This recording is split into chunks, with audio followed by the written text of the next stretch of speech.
Hello friends, welcome to Nandu stuff. நம்ம இன்றைக்கி சூப்பரான பீச் ஃபிஷ் ஃப்ரை எப்படி செய்கிறதுன்னு தான் பார்க்க போகிறோம். ரொம்ப சிம்பிள் ரெசிபி இது. அதோட ஒரு டிப்பும் சேர்த்து சொல்கிறேன். ஃபிஷ்ஷை வந்துட்டு எப்படி ஃப்ரிட்ஜில் ஸ்டோர் பண்ணலான்னு. ஃபஸ்ட்டு ரெசிபி பார்த்துடலாம். வாங்க எப்படி செய்கிறதுன்னு பார்க்கலாம். நம்ம எல்லாம் மசாலாலாம் போடுறதுக்கு முன்னாடி ஃபிஷ்ஷை இது போல் லெமன் புழிஞ்சு சால்ட் போட்டு பச்சை மிளகாய் ஒரு 2-3 கிள்ளி போட்டு ஊற வச்சிடலாம். அது கொஞ்சம் வந்துட்டு ஃபோர்க்கால் அது மாதிரி குத்தி விடுங்க நல்லா. அப்போ தான் அந்த லெமனோட ஜூஸ் வந்துட்டு உள்ளே இறங்கும். இதனால் என்ன பெனிஃபிட்னு பார்த்தா, நம்ம வெளியில் சேர்க்குற மசாலாவோட உள்ள ஃபிஷ்ஷும் கொஞ்சம் புளிப்பாக நல்லாயிருக்கும். ஸோ எப்படி மசாலா ப்ரிப்பேர் பண்ணுறதுன்னு பார்த்துடலாம் வாங்க. 2 டேபிள் ஸ்பூன் கடலை மாவு எடுத்திருக்கேன். இது வந்துட்டு 250 கிராம்ஸ்க்கு உள்ள ஃபிஷ்ஷுக்கான அளவு நான் இப்போ சொல்கிறேன். ஸோ 2 டேபிள் ஸ்பூன் கடலை மாவு எடுத்திருக்கேன். 2 டேபிள் ஸ்பூன் கடலை மாவுக்கு 1/4 ஸ்பூன் வந்து அரிசி மாவு வைக்கலாம். மேக்ஸிமம் 1/2 ஸ்பூன் போடலாம், அதுக்கு மேலே போடாதீங்க. 1/2 ஸ்பூன் சோம்புத்தூள் எடுத்திருக்கேன். சோம்பு பவுட்ரு பண்ணி தான் போடணும். சில்லி பவுடர் 1 ஸ்பூன் எடுத்திருக்கேன்.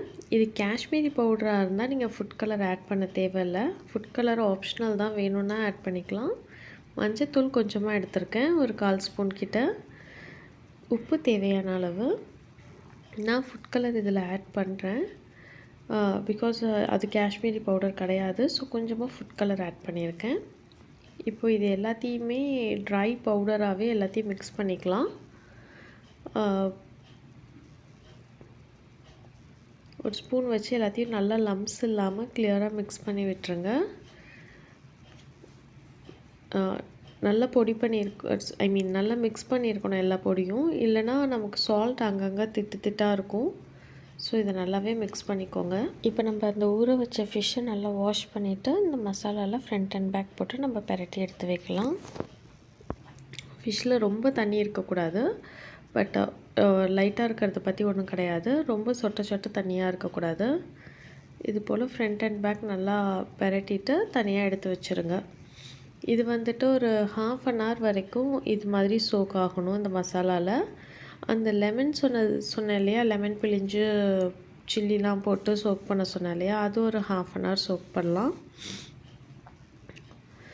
ஸோ இது வந்துட்டு நல்லா இது போல் பெரட்டி எடுத்து வச்சிடலாம். இந்த ஃப்ரை வந்துட்டு ஆக்சுவலாக இது வந்துட்டு வஞ்சரம் மீன்.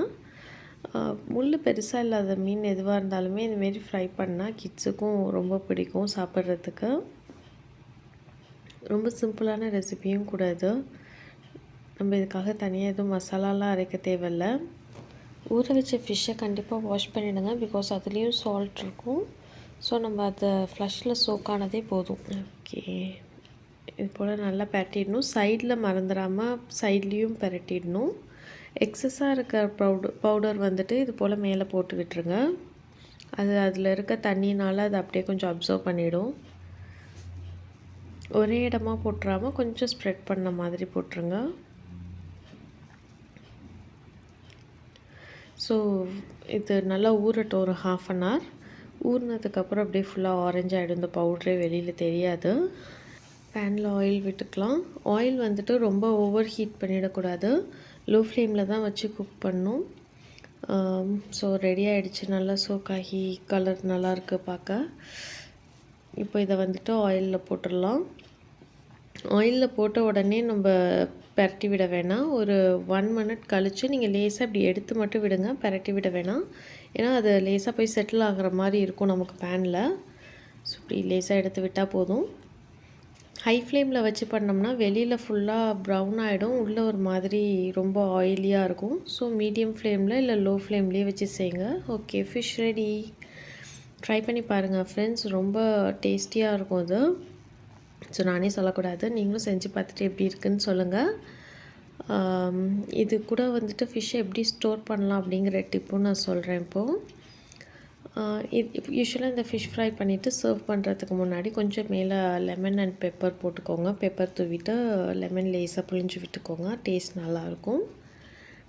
ரொம்ப கிறிஸ்பியாக பண்ணிட்டிங்கன்னா ஹார்டாகிடும். ரொம்ப நேரம் வறுக்கக்கூடாது ஆயிலில். ஓகே, நம்ம இப்போது ஃப்ரிட்ஜில் எப்படி ஃபிஷ்ஷை ஃப்ரெஷ்ஷாக ஸ்டோர் பண்ணலாங்கிறத பார்த்துடலாம். மஞ்சத்தூள், கல்லுப்பு, பச்சை மிளகாய் ஒரு 3-4 கிள்ளி போட்டிருக்கேன். இதில் ஃபிஷ்ஷை நல்லா பெரட்டிட்டு இது போல் ஃபோர்க்கால் ஒரு ஃபிஷ்லேயும் 2-3 இடத்துல ஒரு ஸ்லைஸ்லேயும் குத்தி விட்டுக்கோங்க. இதுக்கப்புறம் நம்ம இதில் லெமன் ஸ்க்வீஸ் பண்ண போகிறோம் இது மேலே. இது எதனாலனா இது நல்லா உள்ளே இருக்கிறப்போ அந்த சால்ட் வந்துட்டு அதில் நல்லா இறங்கியிருக்கும். லெமனும் புளிப்பும் உப்பும் இறங்குறதுனால இதில் நீங்கள் எந்த மசாலா போட்டாலும் ரொம்ப நல்லாயிருக்கும் டேஸ்ட்டு. எல்லாத்த விட ஒரு நல்ல கிளென்சர், மஞ்சத்தூளும் கல்லுப்பும். So it's must. ஸ்டோர் பண்ணுறது அவ்வளோ நல்ல விஷயம் இல்லை. அப்படியே ஸ்டோர் பண்ணாலும் இந்த மாதிரி ஸ்டோர் பண்ணுங்கள். இப்படி ஏர்டைட் ஜிப்லாக் பேப்பரில் கவரில் போட்டு கூட நீங்கள் ஸ்டோர் பண்ணலாம். இல்லைன்னா இது போல் ஒரு கண்டெய்னரில் போட்டு ஏர்டைட் கண்டெய்னரில் போட்டு நீங்கள் ஸ்டோர் பண்ணலாம்.